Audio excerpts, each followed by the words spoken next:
ದಿನಾಂಕ 27/3/2026 ಒಬ್ಬರು ಅನೋವರ್ ಖಾತೂರ್ ಅಂಥೇಳಿ ಇವರು ಅಸ್ಸಾಂ ಮೂಲದವರು. ಇಲ್ಲಿ ಬೋಲೆಗುಡ್ಡ ಎಲೆಕ್ಟ್ರಾನಿಕ್ ಸಿಟಿ ಫೇಸ್ 1ನಲ್ಲಿ ಲಕ್ಷ್ಮೀ ಲೇಔಟ್ ಅಂಥೇಳಿ ಅಲ್ಲಿ ಈ ಕಸ ಆಯೋಗಕ್ಕೆ ಬಂದಿರೋಂತಹ ಚಿಂದಿ ಆಯೋಗಕ್ಕೆ ಬಂದಿರೋಂಥ ಅಸ್ಸಾಂ ಮೂಲದವರು. ಅವರು ಠಾಣೆಗೆ ಬಂದು ತನ್ನ ಮಗಳು ಒಂದು 4 ವರ್ಷ 10 ತಿಂಗಳ ಮಗಳು ಕಾಣಿಸ್ತಾ ಇಲ್ಲ ಸಂಜೆ 5 ಗಂಟೆಯಿಂದ ಅಂತ ಠಾಣೆಗೆ ದೂರು ಕೊಡ್ತಾರೆ. ನಾವು ಹುಡುಕಿದ್ವಿ ಸಿಕ್ಕಿಲ್ಲ ಅಂತ. ಅಂದರೆ ಕಾಣೆಯಾಗಿದ್ರೆ ಮರುದಿನ ಈ ಮೇರೆಗೆ ಎಲೆಕ್ಟ್ರಾನಿಕ್ ಸಿಟಿ ಪೊಲೀಸ್ ಸ್ಟೇಷನಲ್ಲಿ ಇನ್ಸ್ಪೆಕ್ಟರ್ ಆದ ನವೀನ್ ಅವರು ಮೊಕದ್ದಮೆ ಸಂಖ್ಯೆ 109 BNS 137 ಪ್ರಕಾರ ಒಂದು ಮಿಸ್ಸಿಂಗ್ ಕೇಸ್ನ ಮತ್ತು ಕಿಡ್ನ್ಯಾಪ್ ಕೇಸ್ ಮಗು ಆಗಿರೋದ್ರಿಂದ ಕೇಸ್ ಮಾಡಿ ತನಿಖೆ ಮಾಡ್ತಾಯಿರ್ತಾರೆ. ಹೀಗಿರುವಾಗ ಅದೇ ದಿನ ಸಂಜೆ ರಾತ್ರಿ ಒಂದು 9:30 ಗಂಟೆಗೆ ಇಲ್ಲಿ ವಿಟ್ಟಸಂದ್ರ ಗ್ರಾಮದ ಒಂದು ನೀಲಗಿರಿ ತೋಪಿನಲ್ಲಿ ಒಂದು ಹೆಣ್ಣು ಮಗು ಶವ ಇದೆ ಅಂತ ಹೇಳಿದಾಗ ಅಲ್ಲಿ ಹೋಗಿ ನೋಡಲಾಗಿ ಅಲ್ಲಿ ಒಂದು ಹೆಣ್ಣು ಮಗು ಕೈಗೆ ಹಿಂಬದಿಯಲ್ಲಿ ಬಟ್ಟೆಯಿಂದ ಕಟ್ಟಿರ್ತಾರೆ ಮತ್ತು ಕುದಿಗೆ ಕಟ್ಟಿರ್ತಾರೆ, ತಲೆ ಹೊಡೆದಿರುತ್ತೆ, ದೆನ್ ಬಟ್ಟೆ ಸ್ವಲ್ಪ ಎಲ್ಲ ಕಲಚಿರುತ್ತೆ. ಸೊ ಮೇಲ್ನೋಟಕ್ಕೆ ಇದನ್ನು ಯಾರೋ ಕಿಡಿಗೇಡಿಗಳು ತಮ್ಮ ಕಾಮತೃಷೆಯನ್ನು ತೀರಿಸ್ಕೊಳ್ಳೋದಕ್ಕೆ ಮಾಡಿದ್ದಾರೆ ಅನ್ನೋ ಥರ ನಮಗೆ ವಿಕೃತ ಮನೋಭಾವ ಅಂತ ಆ ಥರ ಅನಿಸುತ್ತೆ. ಹಾಗಾಗಿ ನಾವು ಇಮಿಡಿಯೇಟ್ಲಿ ಪೋಕ್ಸೋ ಕೇಸನ್ನ ಇದಕ್ಕೆ ಅಳವಡಿಸ್ಕೊಂಡು ಮತ್ತು ಮರ್ಡರ್ ಕೇಸನ್ನ ಅಳವಡಿಸ್ಕೊಂಡು ತನಿಖೆಯನ್ನು ನಾವು ಪ್ರಾರಂಭ ಮಾಡಿರ್ತೀವಿ. ಈಗ ನಮಗೆ ಯಾವುದೇ ಕ್ಲೂಸ್ ಸಿಗೋದು ತುಂಬ ಕಷ್ಟ ಆಗುತ್ತೆ. ಆ ಸಂದರ್ಭದಲ್ಲಿ ಯಾವುದು ನಾವೇನು ಡಾಗ್ ಸ್ಕ್ವಾಡ್ ಅಂತ ನಾವು ಕರೆಸ್ತೀವಿ ಕ್ರೈಮ್ ಆದಾಗ, ಆ ಡಾಗ್ ಸ್ಕ್ವಾಡು ಇವರೇನು ವಾಸ ಆಗ್ತಾಯಿದ್ರಲ್ಲ ಅದೇ ಶೆಡ್ ಹತ್ರ ಈ ಡಾಗ್ ಸ್ಕ್ವಾಡ್ ಅಲ್ಲಿ ಹೋಗಿರುತ್ತೆ. ಸೊ ಹೀಗಾಗಿ ಈ ಮಗು ಇಲ್ಲಿಂದ ಬಂದಿರೋದು ತಿರ್ಗಿ ಹೋಗಿರೋದು, ಡಾಗ್ ಸ್ಕ್ವಾಡ್ ಬಂದಿರೋದು ವಾಸನೆ ನೋಡಿದ್ರೆ ಈ ಸುತ್ತಮುತ್ತಲಿದ್ದವರೇ ಈ ಕೃತ್ಯಕ್ಕೆ ಸಂಬಂಧಪಟ್ಟಂಗೆ ಇರಬಹುದು ಅಂತ ನಾವು ಭಾವಿಸಿರ್ತೀವಿ. ಹೀಗಾಗಿ ಅಲ್ಲಿರುವಂಥ ಎಲ್ಲರನ್ನೂ ಪ್ರತಿಯೊಬ್ಬರನ್ನೂ ಕೂಲಂಕುಷವಾಗಿ ವಿಚಾರ ಮಾಡೋ ಸಂದರ್ಭದಲ್ಲಿ ಒಬ್ಬ ಪ್ರತ್ಯಕ್ಷ ಸಾಕ್ಷಿ ನಮಗೆ ಸಿಗ್ತಾನೆ. ಒಬ್ಬನು ರಕೀಬುಲ್ ಇಸ್ಲಾಂ ಅಂಥೇಳಿ. ಇವನು ಆ ಕೃತ್ಯ ನಡೆದಂಥ ದಿನ ಅಂದರೆ 27ನೇ ತಾರೀಕು ಏನು ಮಗು ಕಾಣೆಯಾಗಿಲ್ಲ. ಆ ಸಂದರ್ಭದಲ್ಲಿ ಒಬ್ಬ ಅಸ್ಮತ್ ಅಲಿ ಅಂಥೇಳಿ ಇವನು 35 ವರ್ಷ, ಇವನು ಸಹ ಅದೇ ಜೋಪ್ನಲ್ಲಿ ಪಕ್ಕದಲ್ಲಿ ವಾಸ ಮಾಡಿರ್ತಾನೆ. ಇವನು ಆ ಮಗುನ ಹೊಡೆದು ಹಿಡ್ಕೊಂಡು ಏನಾದರೂ ಮಾಡೋಕ್ಕೆ ಪ್ರಯತ್ನ ಪಟ್ಟಾಗ ತುಂಬ ಕಿರ್ಚ್ಕೊಂಡಾಗ ಇವನು ಆ ಹುಡುಗಿನ ಹಂಗೆ ನೆಲಕ್ಕೆ ಅಪ್ಪಳಿಸ್ತಾನೆ. ಹಾಗಾಗಿ ಆ ಮಗು ಹಾಗೆ ಪ್ರಜ್ಞೆ ತುಂಬಿ ಮಲಗ್ತಾಳೆ. ಆ ಸಂದರ್ಭದಲ್ಲಿ ಅವನು ಅಲ್ಲೇ ಶೆಡ್ಡಲ್ಲಿ ಇನ್ನೊಂದು ಪ್ಲೇಸಿಗೆ ತಗೊಂಡೋಗಿ ಆ ಹುಡುಗನ್ನ ಬಚ್ಚಿಟ್ಬಿಟ್ಟು ಏನೂ ಗೊತ್ತಿಲ್ಲದಿರೋ ಬರ್ತಾಯಿರ್ತಾರೆ. ಅದು ಈ ರಕೀಬುಲ್ ಇಸ್ಲಾಮು ನೋಡಿರ್ತಾನೆ. ನೋಡಿದಾಗ ನಿನಗೆ ಒಂದು 2 ಲಕ್ಷ ರೂಪಾಯಿ ಹಣ ನಾನು ಕೊಡ್ತೀನಿ, ಈ ವಿಷಯವನ್ನು ನೀವು ಯಾರಿಗೂ ತಿಳಿಸ್ಬಾರ್ದು, ತಿಳಿಸಿದ್ರೆ ನಿನಗೂ ಸಹ ನಾನು ಇಲ್ಲಿ ಬಿಡೋಲ್ಲ ಅಂತ ಒಂದು ವಾರ್ನ್ ಮಾಡಿರ್ತಾನೆ. ಹಾಗಾಗಿ ಆ ಹುಡುಗ ಚುಪ್ಪಾಗಿ ಇರ್ತಾನೆ. ಸೊ ಪೊಲೀಸ್ ತನಿಖೆಯಲ್ಲಿ ನಾವು ಪ್ರತಿಯೊಬ್ಬರೂ ಟೈಮ್ ಎಲ್ಲಿದ್ದರು ಏನು ಅನ್ನೋದನ್ನು ನಾವು ತುಂಬ ವಿಚಾರ ಮಾಡಿದಾಗ ಇದೆಲ್ಲ ತಾಳಿಯಾಗುತ್ತೆ.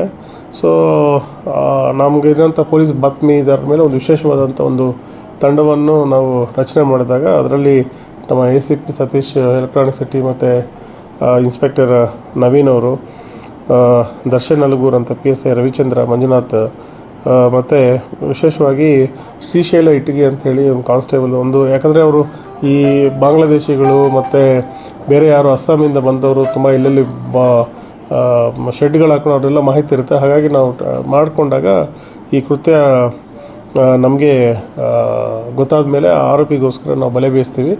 ಅಸ್ಮತ್ ಅಲಿಯನ್ನು ನಾವು ದಿನಾಂಕ 20ನೇ ತಾರೀಕು ಠಾಣೆಗೆ ಕರ್ಕೊಂಬರ್ತೀವಿ. ಅಂದರೆ ಕೃತ್ಯ ನಡೆದ ಸುಮಾರು 1 ತಿಂಗಳದ ನಂತರ, ಒಂದು 27ನೇ ತಾರೀಕು ನಡೆದು 20ನೇ ತಾರೀಕು ಅಂದರೆ ಆಲ್ಮೋಸ್ಟ್ ಒಂದು 30 ಡೇಸ್ಗೆ ಈ ಕೇಸಲ್ಲಿ ನಮಗೆ ಯಾವುದು ತುಂಬ ವಿಶೇಷವಾದಂತಹ ಎಲ್ಲ ಕೇಸ್ಗಳನ್ನ ನಾವು ಬಿಟ್ಟು ಈ ಮಗು ಕೇಸನ್ನ ಪತ್ತೆ ಮಾಡಲೇಬೇಕು ಅಂಥೇಳಿ ಎಲ್ಲ ಆಯಾಮಗಳಲ್ಲಿ ನಾವು ಚರ್ಚೆ ಮಾಡಿದಾಗ 20ನೇ ತಾರೀಕು ಆರೋಪಿ ಸಿಗ್ತಾನೆ.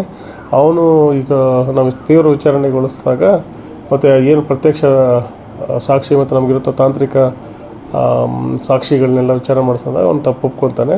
ಇವನು ಅವತ್ತು ಸಂಜೆ ಕೃತ್ಯ ನಡೆದ ಸಂಜೆ 5 ಗಂಟೆಗೆ ಎದ್ದು ಹೋಗೋವಾಗ ಆ ಮಗು ಅಲ್ಲಿ ಆಟ ಆಡ್ತಾ ಇರ್ತದೆ. ಇವನಿಗೆ ತಕ್ಷಣ ಮೈಂಡಲ್ಲಿ ಈ ಥರ ದುಷ್ಪ್ರೇರಣೆ ಆಗುತ್ತೆ. ಹಾಗಾಗಿ ಹೋಗಿ ಆ ಮಗುನ ಇಟ್ಕೊಂಡಾಗ ಅದು ದೊಡ್ಡದಾಗಿ ಕಿರಿಚುತ್ತೆ.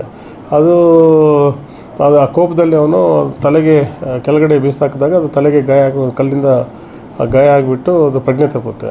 ಸೊ ಅಲ್ಲೇ ಇಮಿಡಿಯೇಟ್ಲಿ ನಾನು ಇಲ್ಲಿದ್ದರೆ ನನಗೆ ಗೊತ್ತಾಗುತ್ತೆ ಅಂಥೇಳಿ ಅದನ್ನು ಇಮಿಡಿಯೇಟ್ಲಿ ಒಂದು ದಾರ ತಂದು ಎರಡು ಇಟ್ಕೊಂಡು ಹೋಗೋದಕ್ಕೆ ಈಸಿ ಆಗುತ್ತೆ ಅಂತ ಹೇಳಿ ಎರಡು ಕೈಯನ್ನು ಹಿಂದೆ ಕಟ್ಟಿ ಮತ್ತು ಕುತ್ತಿಗೆಗೆ ಮೊದಲು ಪ್ರಜ್ಞೆ ಬಂದಿದೆ. ತಿರ್ಗಾ ಅವಳು ಎದ್ದಿದ್ರೆ ನನ್ನ ಹೆಸರಲ್ಲಿ ಹೇಳ್ತಾನೆ, ಯಾಕಂದರೆ ಎಲ್ಲ ಗೊತ್ತಿರೋರು ಪಕ್ಕದವರು, ನನ್ನ ಹೆಸರು ಹೇಳಬಾರ್ದು ಅಂತೇಳಿ ಕುತ್ತಿಗೆಗೂ ಸಹ ಅವನು ದಾರ ಹಾಕಿರ್ತಾನೆ.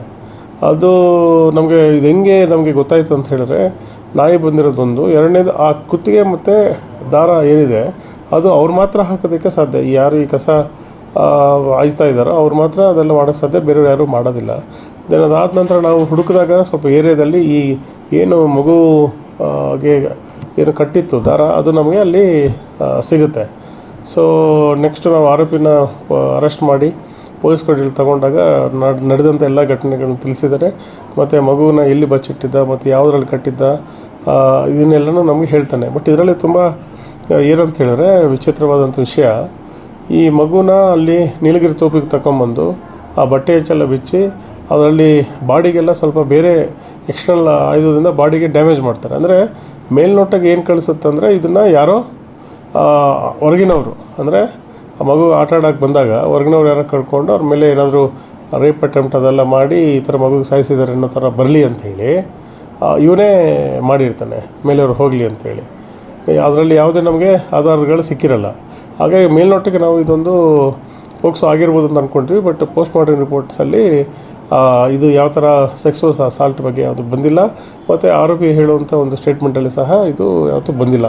ಸೊ ಅವ್ರು ಹೇಳೋದೆಲ್ಲ ತಾಳೆ ಆಗುತ್ತೆ. ಅವನು ಕೃತ್ಯಕ್ಕೆ ಬಳಸಿದಂತಹ ಏನು ಕಟ್ಟಿಗೆ ಏನಿದೆ ಮತ್ತು ದಾರ ಏನಿದೆ ಮತ್ತು ಮಗು ಬಚ್ಚಿಟ್ಟಿದ್ದನ್ನು ನಾವು ಪತ್ತೆ ಹಚ್ಚಿದ್ವಿ. ಮತ್ತು ಬ್ಲಡ್ ಸ್ಟೈನ್ಸ್ ಏನಿದೆ, ಅವನೇನು ಬಟ್ಟೆ ಹಾಕ್ಕೊಂಡಿದ್ದ ಅವತ್ತು ಮತ್ತು ಮಗುಗೇನು ಕಟ್ಟಿದ್ದಾನೆ ಆ ದಾರನ ಎರಡೂ ಮ್ಯಾಚ್ ಆಯಿತು. ಹಾಗಾಗಿ ಆರೋಪಿನ ಈಗಾಗಲೇ ನಾವು ಅರೆಸ್ಟ್ ಮಾಡಿ ಜುಡಿಷಿಯಲ್ ಕಸ್ಟಡಿಗೆ ಕಳಿಸಿದ್ವಿ. ಆಮೇಲೆ ಅವನ್ನ ಪೊಲೀಸ್ ಕಸ್ಟಡಿಯಲ್ಲಿ ಬಂದಾಗ ಅವನು ಏನೇನು ಕೃತ್ಯಕ್ಕೆ ಬಳಸಿದೆ ಅನ್ನೂ ಸಹ ಸೀಸ್ ಆಗಿದೆ. ಸೊ ಒಟ್ಟಾರೆಯಾಗಿ ತುಂಬ ಸೆನ್ಸೇಷನಲ್ ಕೇಸ್ ಇತ್ತು. ನಮ್ಮ ಪೊಲೀಸ್ ಆಯುಕ್ತರಾದಂತಹ ಶ್ರೀ ಸೀಮಂತ್ ಕುಮಾರ್ ಸಿಂಗ್ ಸಾಹೇಬರು ಮತ್ತು ನಮ್ಮ ಅಡಿಷನಲ್ ಕಮಿಷನರ್ ಆದಂಥ ಶ್ರೀ ರಮೇಶ್ ಮಾನಸ್ ಸಾಹೇಬರು ಖುದ್ದು ಅವರು ಆ ಪ್ಲೇಸ್ಗೆ ವಿಸಿಟ್ ಮಾಡಿ ಏನಾದ್ರು ಮಾಡಿ ಈ ಮಗು ಯಾಕಂದರೆ ನಮ್ಗೆ ಯಾವುದು ಫುಟೇಜ್ ಆಗಲಿ ಅಥವಾ ಕಾಲ್ ಡೀಟೇಲ್ಸ್ ಆಗಿರಲಿಲ್ಲ. ಅವ್ರ ಮಗು ಮೇಲೆ ಇಷ್ಟು ಭೀಕರವಾಗಿ ಆಗಿರೋದನ್ನು ನಾವು ತುಂಬ ಗಂಭೀರವಾಗಿ ಪರಿಗಣಿಸಬೇಕು, ಕೇಸ್ ಪತ್ತೆ ಆಗಲೇಬೇಕಂತೇಳಿ ನಮಗೆಲ್ಲ ನಿರ್ದೇಶನ ಕೊಟ್ಟಿದ್ದರು. ಹಾಗಾಗಿ 1 ತಿಂಗಳಿಂದ ಎಲೆಕ್ಟ್ರಾನಿಕ್ ಸಿಟಿ ಇನ್ಸ್ಪೆಕ್ಟರ್ ಮತ್ತು ಎಂಟೈರ್ ಟೀಮ್ ಎಲ್ಲ ಆಯಾಮಗಳಲ್ಲಿ ತನಿಖೆಯನ್ನು ಸರಿ ಮಾಡಿ ಕೊನೆಗೆ ಆರೋಪಿಯನ್ನು ನಾವು ಬಂಧಿಸುವಲ್ಲಿ ಯಶಸ್ವಿಯಾಗಿದ್ವಿ. ದುರದೃಷ್ಟ ಅವತ್ತು ಹುಡುಗಿ ಪ್ರಾಣನ ಉಳಿಸೋಕ್ಕಾಗಿಲ್ಲ. ಬಟ್ ಯಾರೇ ತಪ್ಪು ಮಾಡಿದ್ರು ಇಂಥದ್ದು ತುಂಬ ಖಂಡನೀಯ. ಅವ್ರಿಗೆ ಸರಿಯಾದ ಶಿಕ್ಷೆ ಕೊಡಿಸೋದಕ್ಕೆ ನ್ಯಾಯಾಲಯದಲ್ಲಿ ನಾವೆಲ್ಲ ಸಾಕ್ಷ್ಯಾಧಾರಗಳನ್ನ ಕೊಟ್ಟು ಚಾರ್ಜ್ ಶೀಟ್ ಮಾಡ್ತೀವಿ.